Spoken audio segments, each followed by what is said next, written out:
Sir, आप नगर पंचायत के मुख्य पार्षद हैं।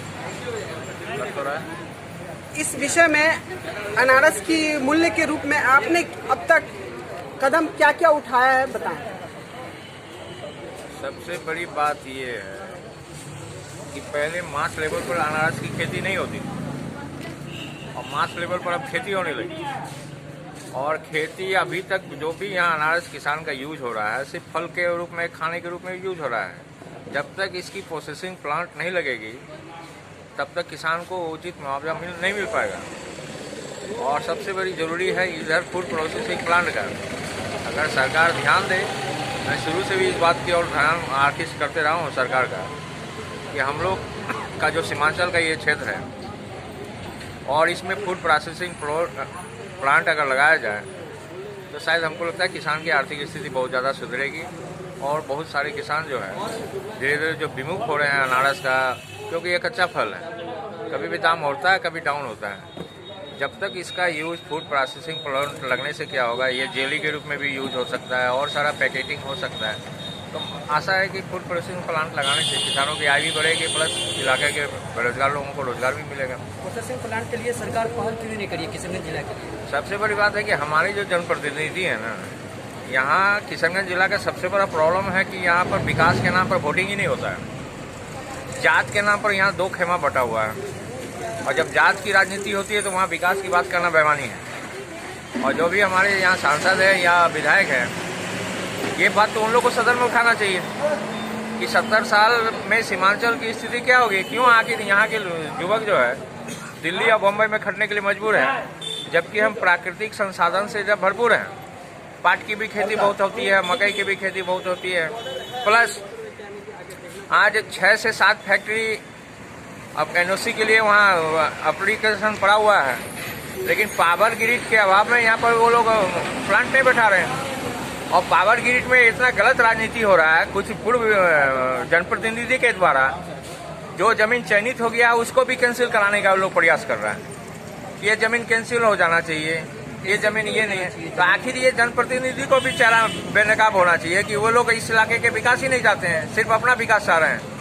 आखिर क्या कारण है कि वो जब सारा चीज जमीन का नोटिफिकेशन भी हो चुका है, सब कुछ हो चुका है, तो फिर वो पूर्व जनप्रतिनिधि ने अपने लेटर पैड पर किस आधार पर लिख के दिया कि जमीन विवादित है, जबकि जमीन पर कोई विवाद नहीं है। और चुल्ली मोजा की जमीन पर विवाद खड़ा किया गया था तो वो जमीन को चयन भी नहीं किया गया। तो सबसे बड़ी बात है कि ऐसे माफिया को जो सिर्फ अपने घर को भरना चाहते हैं, जो ऐसे जनप्रतिनिधि को रिजेक्ट करना चाहिए लोगों को। और जब तक जिनको अपने इलाके की मिट्टी से प्यार नहीं होगा, इस इलाका का विकास भी नहीं होगा। नगर के युवा नशे के शिकार लगातार हो रहे हैं, इसमें नगर प्रशासन इसमें क्या है, जागरूकता धीरे बीच बीच में लोग बढ़ाते ही हैं, लेकिन सबसे बड़ी जरूरत है कि आज के गार्जियन को अपने बच्चों पर नजर रखना कि बच्चे सुबह से लेकर शाम तक कहाँ रहते हैं, उनका संगत कैसा है। सबसे बड़ी बात है अपने घर को संभालना है। नशा ओपन कोई नशा नहीं करता है और ऐसे निर्जन स्थानों में ऐसे युवक जाते हैं नशा करने के लिए। तो गार्जियन को पहल करना होगा, गार्जियन को ये देखना होगा कि उनके बच्चे जो घर से निकलते हैं कहाँ जा रहे हैं, नहीं जा रहे हैं। अभी तक तो मैं यही देख रहा हूँ, पहले लोगों को अभिभावक का डर होता था, लेकिन अब आजकल के बच्चे को तो अभिभावक का डर ही नहीं। और अभिभावक भी जो है पल्ला झाड़ लेते हैं। अगर उनको कह दिया जाए कि उनके बच्चे का ऐसा ऐसा पाया गया तो बोलता आपको क्या मतलब। तो जब तक ये सामाजिक जागरूकता नहीं बढ़ेगी तब तक नशा को कंट्रोल करना मुश्किल है। जागरूकता अभियान किसके द्वारा? आम आदमी को आना पड़ेगा आगे। जो संस्थाएं हैं, जो समाज जो सोशल वर्क कर रहा है, प्रशासन अपने स्तर पर जो प्रयास करना है कर ही रही है, लेकिन प्रशासनिक पहल से ज़्यादा सामाजिक पहल की जरूरत है।